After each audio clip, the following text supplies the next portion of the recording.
really the impact on efficiency and cost grows when digital asset management is integrated with other systems. So I'll speak to two case studies that work.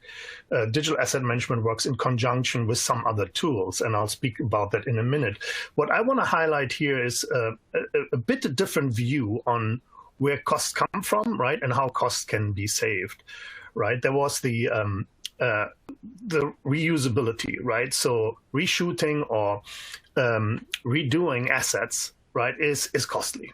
And one of the case studies that I talk about had this side effect that was slightly unplanned, where the global markets for a large beauty company were able to access images that they hadn't been able to access before because they were now available. And that turned out to become one of the biggest cost savings for the project, right? Rights violations. So depending on your use of talent and other restricted assets, right, we see a huge issue in certain environments where people get sued for using an image that they were not supposed to use or using an image in a way that they were not supposed to use, right? So the data that describes my rights for an image, right? What can I do with it? Where can I use it? How can I use it? When can I use it, right? Those data points are very valuable for some cases, and organizing them and presenting them to users in a clear way can certainly save a lot of money, can save you from being sued, right?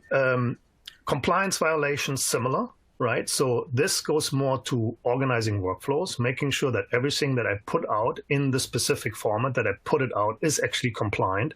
That applies in the life science world, that applies also in the financial world, right? And last but not least, what we see is that people have plans to put out campaigns and plans to build amazing, interesting content, but the time or the cost are prohibitive of doing it.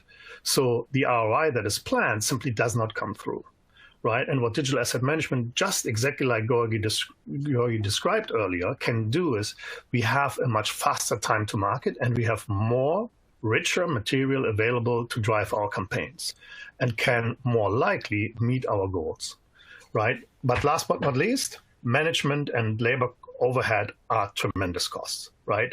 What does it take to actually put things together in this new world of cross-channel or omni-channel marketing, right? Some of our clients, in the case studies that I speak about, didn't have simply the bandwidth or the people to really truly think across multi-channel campaigns, analyzing them, correcting them. And what digital asset management and the projects that I described gave them is it freed up the time of people to start looking at a much more impactful marketing strategy, right? Omni-channel strategy.